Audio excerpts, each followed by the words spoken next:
All right. Hi, everyone. Welcome yet to another week of the Nurse Kristen podcast, or any of you guys that are watching on the YouTube channel, welcome. I am so excited. This week we have an amazing episode that I have with Courtney. Many of you guys know her on Instagram for court.nurse. She is very inspirational and brings so much amazing educational content on her page. And today I'm going to be discussing a little bit of especially changes from what I've known when I've known her from years ago to where she is now and advancing in her career. It's been amazing and inspirational to see how far she's come in her nursing journey. So I have Courtney on, and I am so excited to have you, Courtney. Oh, are we recording? We are. It's totally fine. Hello. Sorry, I should probably throw some more hand gestures in there. I'm just sitting here quietly, zoning out. Hello. You're so cute. Seriously, thank you so much for coming on. But for anyone that is listening on the podcast or anyone that is actually watching the episode on YouTube, tell us a little bit about yourself, your background, how you got into nursing, how all that came about for you. Yeah, so when I was about 20, I was like, I'm gonna go to nursing school, and I was like, everyone's always said it's such a good career, and I had done all the prerequisites, and I was going to do an accelerated program.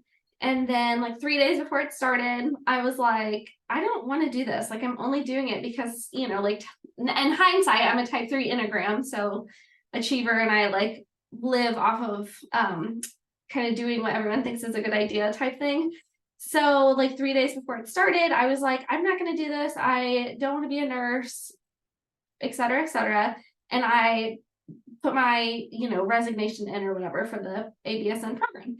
Well, with that came well, what are you going to do? So I was making pretty decent money, waitressing at a bar, figuring out okay, what do I want to do? I took some accounting classes, took some math classes because I really liked math. And then I found myself on, YouTube, on Google, okay, different careers in the medical field, right? Different, it kind of kept coming back to the medical field, and then it kind of kept coming back to nursing, right? Mm-hmm.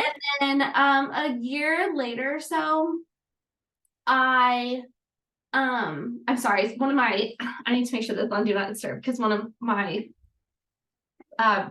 friends / patients is texting me. Real life stuff. A virtual visit. So I'm so sorry. So I decided to shadow an ER nurse, and went and did that. And I came home, and my husband was like, "How was it?"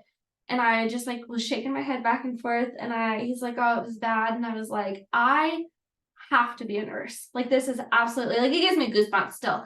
Because I was like, I absolutely, this is what I'm meant to do. I mean, I just knew, after one day being in the ER for 4 hours, I was like, this is just, I have to do this, right? I mean, nurses, there's lots of different career paths, but I think we can all agree, nurses are kind of the shit. We're up there, we're the teacher, we're, the counselor, we're social work, we're respiratory, we're PT, OT, we're everything. Kind of no matter where you work, the nurse is the nurse, right? I mean, it's a huge hat to wear in the best way.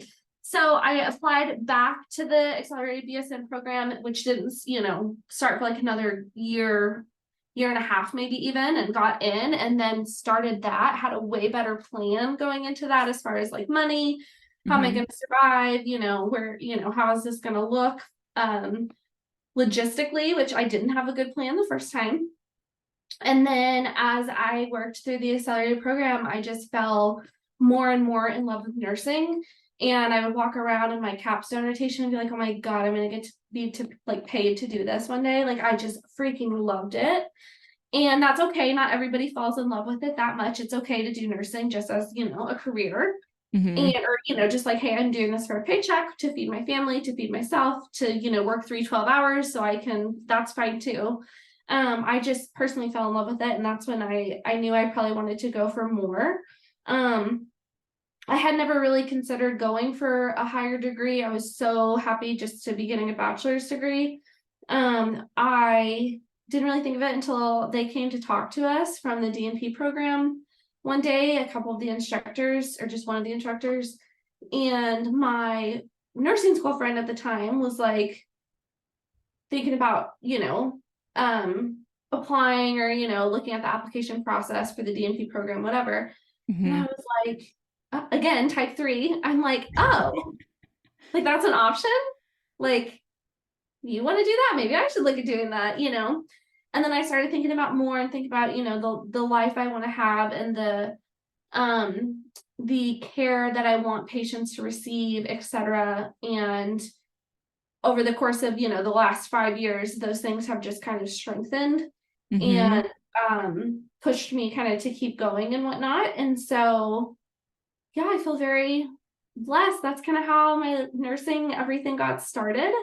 And so, yeah, now if for those who don't know, I graduated with my doctorate in nursing last month, and I'm already like, okay, what can I get next? Yeah, so that's kind of how it all kind of came to be from very much a place of love and a place of passion. That is awesome. So I know you're definitely like an advanced practice nurse now. So you went through school, DNP program, all of that stuff. Yes. For anyone that is listening or anyone that is watching right now, for that doesn't know exactly what an APRN nurse is, explain exactly what is an advanced practice nurse. Yeah. So the easiest way I can kind of describe it, I think, is think of it like your credentials listed behind your name. So for me, it's DNP, APRN, AGNPC. So what that means is the degree Woo! I hold. I know. Like, dang. I know, it's pretty cool. Oh, I'm not sitting here being like, I mean, trust me, I'm humble, but I'm also like, I'm like a little girl about it. Like, I Yeah, feel because very you worked like hard for that, you know? the So, first time I picked up my badge and saw that, I literally texted my mom and my dad, and I was like, I'm gonna cry. Um, so the DNP for me is the degree I hold. So that's a DNP or the MSN, right? Then the APRN is saying that you're an advanced practice registered nurse, and that's for your state. So for my state of Missouri, that's what we call ourselves, APRNs. okay. That is your person who can prescribe and do all of that. Because you have to remember, you can have a DNP and be an RN. You can have an Hmm. MSN and be an RN, right? So Hmm. it's the degree, then the advanced practice, and then what can I advance practice? I can advance practice adult geriatric primary care, or Hmm. AGNP is technically adult geriatric nurse practitioner, and then the C is certified for board certified. So your NCLEX are your boards. Hmm. For nurse practitioners, we have the ANCC and then the AA and CC And or yeah, yeah, or the AANP, sorry. there you go. ANCC or the Yep. AANP. So there's the two different certifying boards. So that's kind of the easiest way to think about it is like you've got your education, then you've got, you can be an advanced practice, you can be a nurse, whatever, and still hold those degrees, or become the advanced practice where you can prescribe and do all of that stuff. You have a different scope of practice. And then it's kind of like, well, what's your scope of practice in? It's in this. So, whether that be acute care, primary care, pediatrics, babies, whatever it may be. Okay. But that's kind of the, I think, best way to explain it. It's kind of like your Yeah. different categories. And you can entwine, entangle, some, mix over to this, some mix over to that. Some don't Yeah. cross at all, right? Obviously, I'm not going to have anything to do with babies. So it's kind of those categories in a way. Right. Well, and then now, since you've gone through like your graduate program, your APRN, DNP, now we all know how hard nursing school was and how stressful a nursing program is just to Yeah, get your associates, bachelor's of nursing, right? right. So explain, I guess, differences with programs like through schools from what it Yeah. was like as a nursing student in school and the difference between that and then going through the school to getting your DNP, your APRN degree. Yeah, so it's funny because I just recently posted an Instagram reel talking about kind of like which one was harder. And I mean, most people in the comments totally predicted like that it was the ABSN that was harder. And I don't even think it's the accelerated part. I think it's really just the bachelor's or the nursing in general, right? Because you're Yeah. starting out learning how to think like a nurse, and how like crazy is that? Like I find myself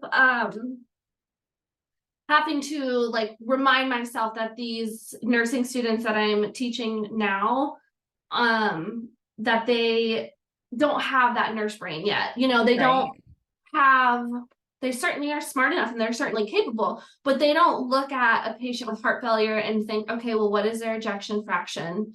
Okay, we need to listen to heart sounds, lung sounds, check for edema, check for fluid overload. Like those things that you are Yeah. so embedded in your brain, it's second nature to you, right? They just don't have that built yet. Well, when you're doing a DNP program, you have that phenomenal base of knowledge and experience, you know. So it was significantly easier for several reasons. One being having that base of knowledge, and then two being the ability to self-direct your learning. Mm-hmm. So for instance, you know, on the online didactic side of things, you know, they publish a lecture, they publish any assignments, and they publish, you know, your test is going to be this day. The window is open for, you know, 2 or 3 days. That's it. Here you go. Right. And so it's Yeah. your responsibility to watch the lectures if you choose, study additionally, however you choose, right? You have a week, 2 weeks to get that module done. Then you take your test. Very self-paced. Very self-paced. You have to be very self-disciplined, which I think most, by the time you're going into, you know, knowing I'm going to be in NP school, you know, you're like, okay, I'm an adult. I have to do it. And you're also paying for it. So it's like, Yep. well, I'm not going to let this money go to waste. So it was very self-directed. And then the same with clinical. You find your own preceptors, you know, you schedule, you know, you have a whole semester to get in 225 hours. So, you know, are you going to go with this person on, like, I ended up not working my last semester. And so I got all of my clinical hours done within like a month and a half. I could do that. I had the preceptors. I just said, can I be with you this day, this day, this day? I'll be with, when you're out of the office, I'll be with this person on this day. Like I just was able to get it done that way. Or if you wanted to say, okay, I'm going to do 2, you know, Mondays and Thursdays, and then on the other days I'm going to work. It's just totally up to you versus clinical and nursing school being, you know, be here at this time, show up in uniform, and you'll stay until I tell you you can leave. You know, show up to this lecture at this time, and you guys can go when I tell you you can go. Just totally different. Totally different. Interesting. And Yeah. now your preceptors for the program, did they find the preceptors for you or did Oh you God, have to no. physically go out? Okay, because that's what I've Yeah. heard is like probably the worst is trying to Yeah. find those preceptors. So It's how was that for you? definitely, it's definitely one of those things where it's like grit and bear it and just get through it, right? I had this whole plan. First off, they were supposed to have a meeting with us back in a November, December timeframe, because we were going to start our preceptorship, finding our preceptors and whatnot, and start clinical that summer, right? So at least 6 months in advance, right? They're going to have a meeting with us. They ended up having that meeting with us, I think it was late April, early May. So I'm talking like maybe 4 weeks before we go into clinical. So I had this nice plan of what I'm going to do. Okay. I was going to do my palliative care hours, which are considered specialty hours, 1 semester. And then, you know, I had my plan, I had my doctors lined up, I had my people lined up. Well, we have this meeting and they say, no, you have to do primary care hours before you can do any specialty hours. And so I was scrambling at the last minute to try to find a primary care preceptor. So I did get a master list from someone at our university, and I don't live in the same city where I went to school, so that I didn't have like those connections either. Like I couldn't just walk up to one of my professors and be like, hey, do you have any friends who work at a clinic I could go with? I think that would make things easier. But I did get a large list and I was able to locate, I think I used 2 preceptors from there, maybe just 1. But otherwise it was word of mouth and just cold emailing, cold calling, asking any provider I've ever worked with if they knew anyone. And then sometimes they did. And then sometimes that person wasn't taking students, but they knew someone who might be, and just kind of following through that chain. But we got it done. Oh my And, gosh. you know, it's not ideal, but I think there's pros and cons, because when you get to pick, right? Like you're picking your location, you're picking your floor. If it's someone you know, that's really nice. someone you have an established relationship, maybe they know your work ethic, they know you, they trust you, right? That can be nice versus going to some place you've never been. Maybe it's 45 minutes away. It's someone you don't know and they don't like you and they don't want you to be there, but they have to do it. So I think there's pros and Mhm. cons to it, you know? That makes sense. That does make sense. There are pros and cons. And I see actually there's like companies or apps now that I guess that Yeah. you can go and use too, I guess, to see Yeah. they can And set you up, but I wasn't sure how that really worked, yeah, if it worked for a lot of people. I wasn't sure. I fortunately didn't have to go down that route, but I have heard things where people have said that they, you know, are requesting to be preceptors or requesting to be paid like $12 an hour or something like that, which makes sense because it is work for them for free, Hmm. right? But at the same time, Hmm. as a student, like I don't have 12 Right. $12 an hour to pay for that. Right? I mean, that would be what, 12 times 225? Like that's ridiculous. Math I don't want to do in my head right Yeah, now. I mean it's over what, $2,500 or something. It's a lot. It is a lot. That's crazy. And so how long is a program like that? That like how long was your program? Our DNP program was 3 years full-time, 4 years part-time, and I did part-time. I Okay. did take a semester off at one point, which pushed my graduation date back by a year. Okay. Which is, you know, not a big deal. That's why Hmm. I chose that program and chose part-time, was because I knew I could go nice and slow, take a semester off if something happened in life. I was just at a point where I was like, let's get in, let's get started, and then not Yeah. rush it. So, Those programs are nice too, because like you said, life happens, things happen. So oh it's nice yeah. to have that wiggle room of your own pace too and doing Yep. things, than a Yeah, like structured when you're in nursing school. exactly. Like nursing school, I mean, if you get pregnant and you have to like go into labor and do all that stuff, I mean, it's downright impossible. But with DNP school, I think it definitely is more manageable, you know. Yeah. Yeah, And definitely. it's different. I think you're treated more as an adult in some ways, not necessarily respected, but definitely I think if you're, you know, putting out there that you're a professional and that you're an adult, you know, that Hmm. is high of you, but not in a bad way. Um, Hmm. you know, they're not going to spoon feed you and whatnot, but at the same time, you're kind of holding yourself to a standard of, you know, why don't I look for the answer first instead of asking and things like that. So, Yeah. No, understandable. yeah, So for anyone that's listening or anyone that is watching on YouTube that is interested and, maybe they're a current nurse, have been working as a nurse for a few years and are looking to, go back to school and become an advanced practice nurse, or maybe they're a nursing student and are looking into, yeah, maybe eventually wanting to go further after their right. BSN and go in to do that.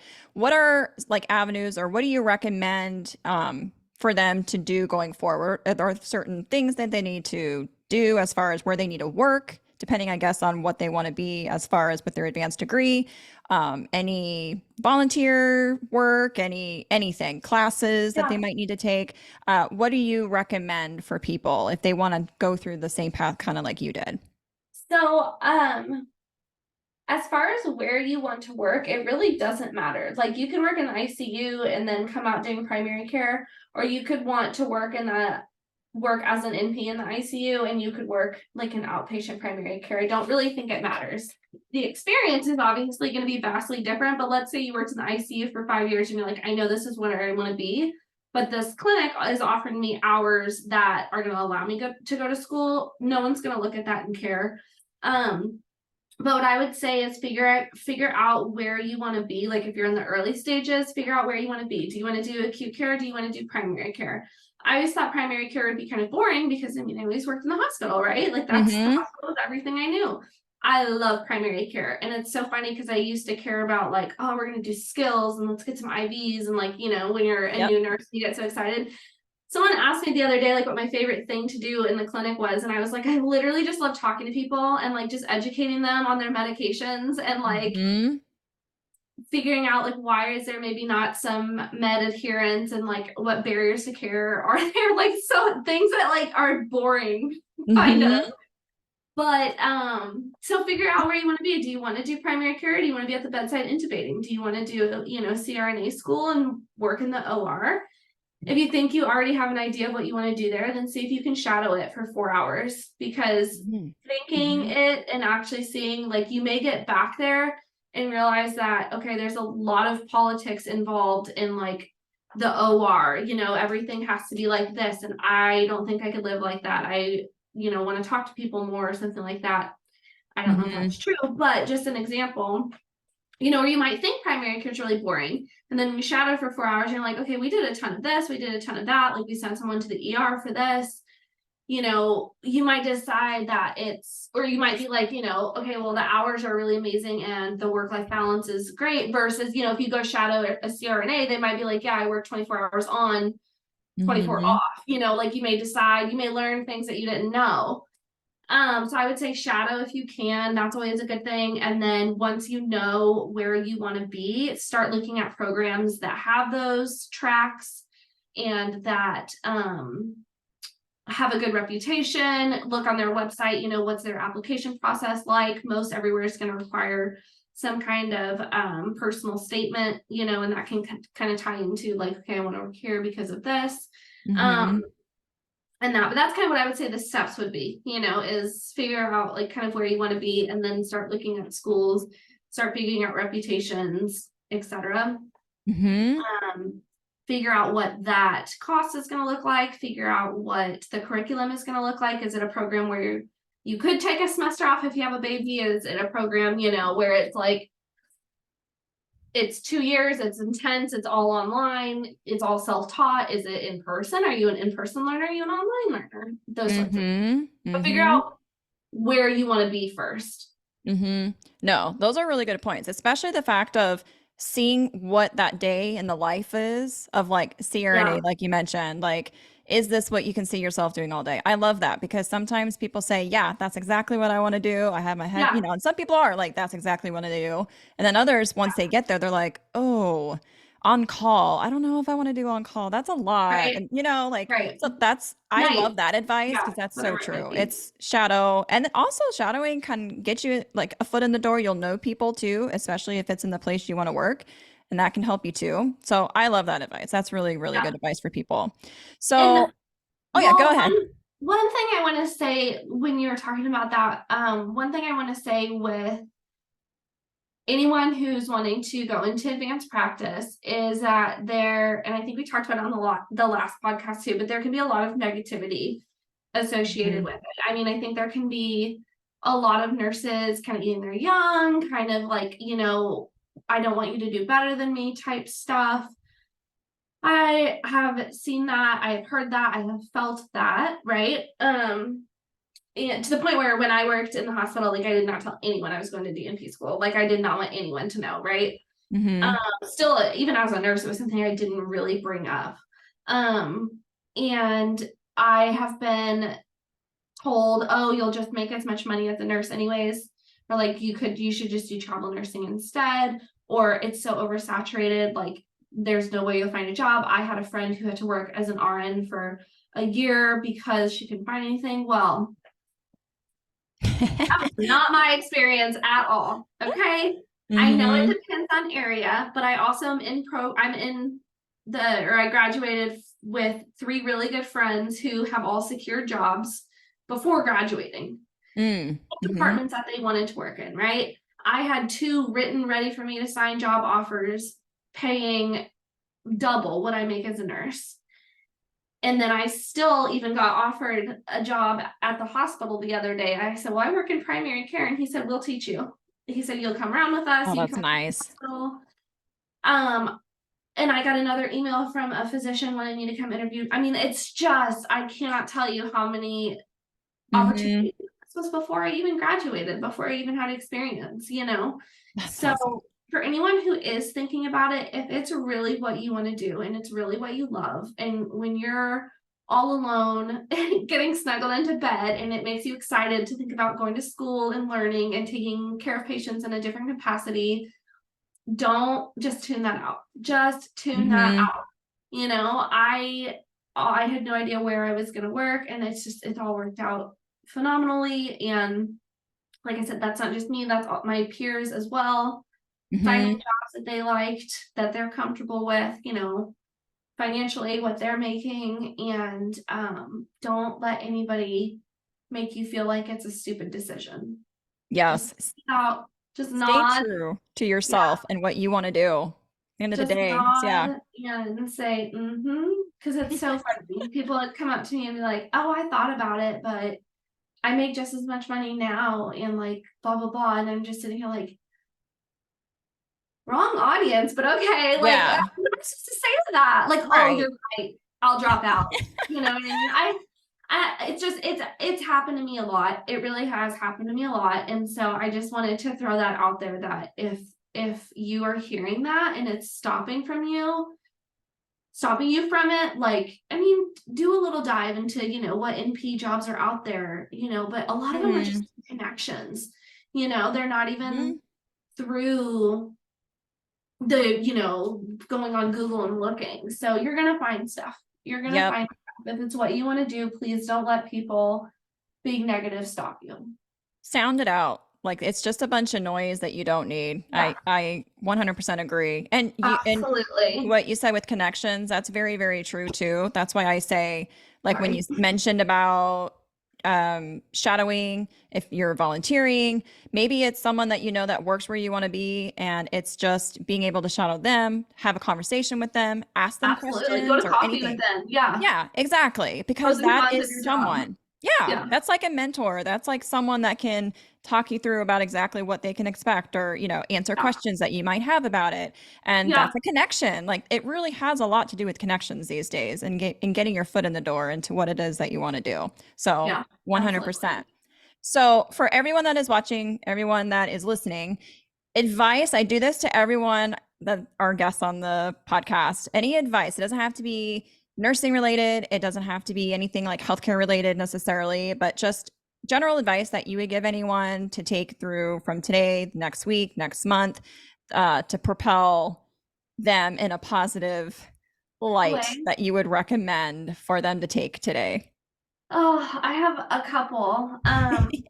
I will share one that's on my mood board and one that has a quote that has kind of stuck with me for forever.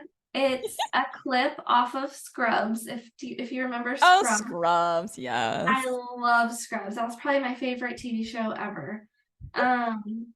But there's a moment where Dr. Kelso says to a patient, and then Turk is also there. And she's like, but what if it's hard? And he, kind of says some stuff, and he says, nothing in this world worth having comes easy.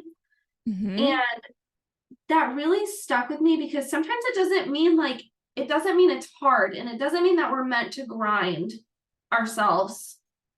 But I think sometimes the thing that's worth having is just life, right? Mm-hmm. Nothing in life worth having comes easy, but the thing that is worth having is life and happiness. And sometimes that is hard. And sometimes, so happiness is that's where I'm at right now. I would say I'm very happy.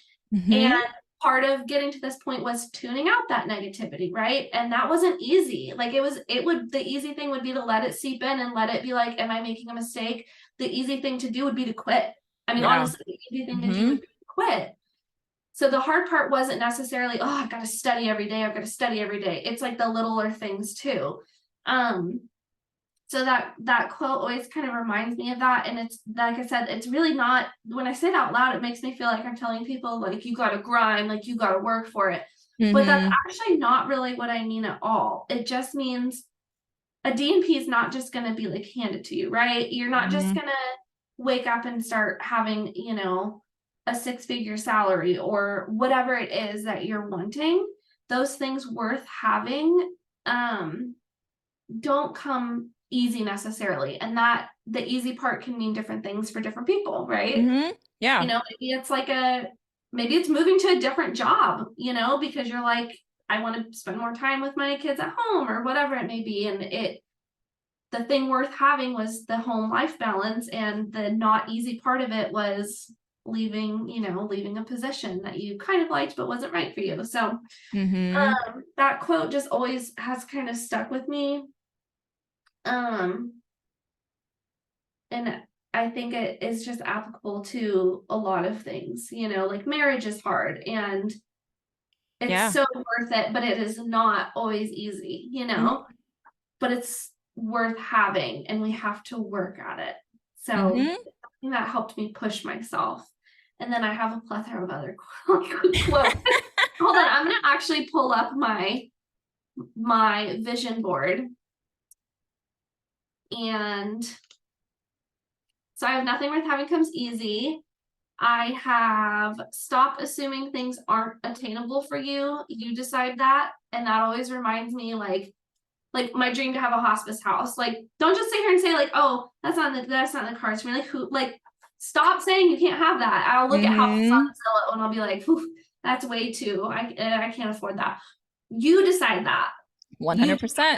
No one else is saying that you can't have that. You're putting a limitation and a cap on yourself that should not be there. You have to flip the mindset, flip that shift, make it a Absolutely. positive. Yep. And then make a list of things that make you happy. Make a list of things that you do every day, compare the list and adjust accordingly. So sometimes it's little things like walking my dog or spending time outside or reading a book makes me so happy. It makes me feel so much better Me than like too. watching TV. Like it doesn't even matter if it's just something about reading a book. It makes me feel productive, it makes me feel happy. It just makes me feel like, ooh, self-care, like I'm so good to myself, right?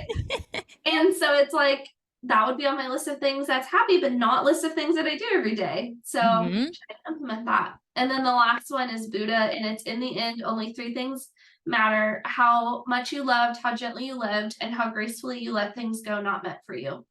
And I really think that how much you loved and how gently you lived speaks to me like so much. Like that you cannot take anything with you when you leave this world. But my God, you can leave stuff behind, and love is the biggest thing I want to leave behind. I love that. I want to leave. I mean, I was listening to some 9/11 recordings Monday. It was devastating. I sobbed in the shower. I mean, sometimes you need a good shower sob, right? Like Yeah. like snotty, and it doesn't matter because you're in the shower. Sobbed in the shower just thinking about 9/11 and every one of those voicemails, you know, in those final moments they wanted to mention to someone how much they love them. Like, I want you to know I love you. You know, love was just the theme of it all. And so it just reminded me, like, you know, oh geez, you really, like, you don't get to decide when you go, how you go, but you can decide what you leave. 100%. So I'm leaving love. I'm leaving love. Absolutely. No one is going to take that from me. Oh my These gosh, I love that. I love crazy that. people and all that sort of stuff.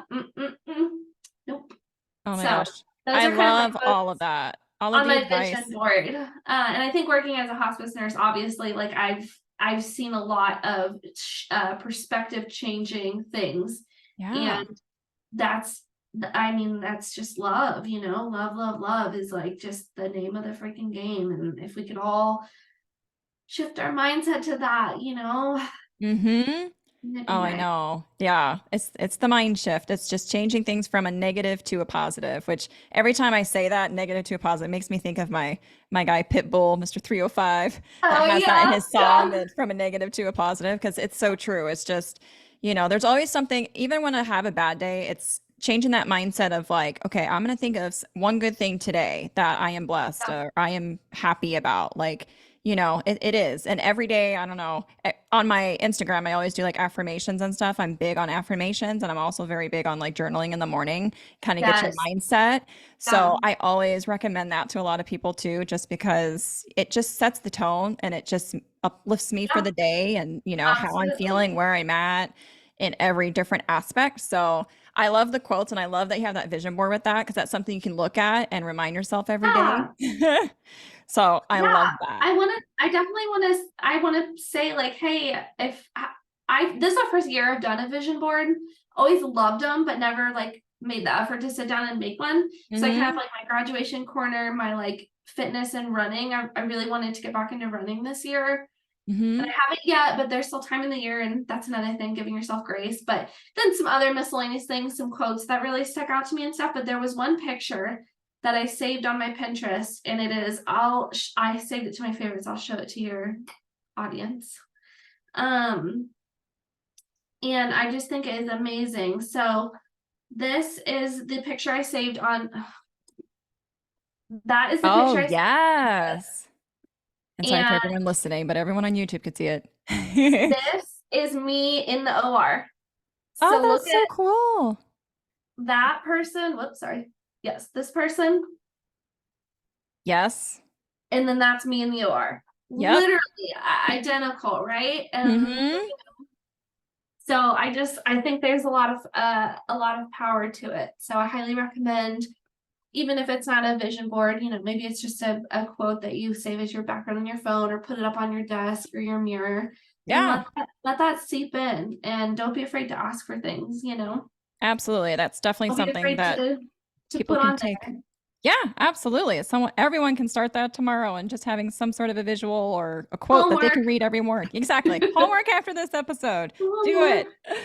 All right, Courtney. So now we're towards the end. Where can everybody find you on socials or websites or anything for more information as far as your advanced practice degrees or any like nursing Yeah. general education? Because you are So full of it. Court.nurse on Instagram. I'm always on my messages. People can always message me. I don't mind at all. Mhm. My highlights, I really try to go through my highlights pretty often and like weed them out and clean them up so that it's necessary information. So I have like a DNP highlight, like an NP school / clinical highlight. So there's some Okay. really good baseline information on there. And then it's kind of hard to keep everything else organized, right? Yeah. I know if people have to scroll back, you know, like a million years. That's pretty much the best place. I'm on TikTok too, but not religiously. And I don't really post much on there. So Instagram is the main Okay. place. Awesome. Well, I will definitely link that below after the episode so that everyone can find you and ask you all the things, because I'm sure that's what's going to happen, which is good because I know this is like a demand that I just see a lot more and more people doing and that are Yeah. interested in it. So it's super helpful information. Everyone can go and find her at court.nurse on Instagram, find that information on the highlights. But until the next week, I am so happy that you guys all joined in on this podcast and the YouTube channel. We'll see you guys again next week. Thank you guys. And thanks, Courtney. Thank you guys. Thank you, Kristen. Have a good week, guys. Thank you.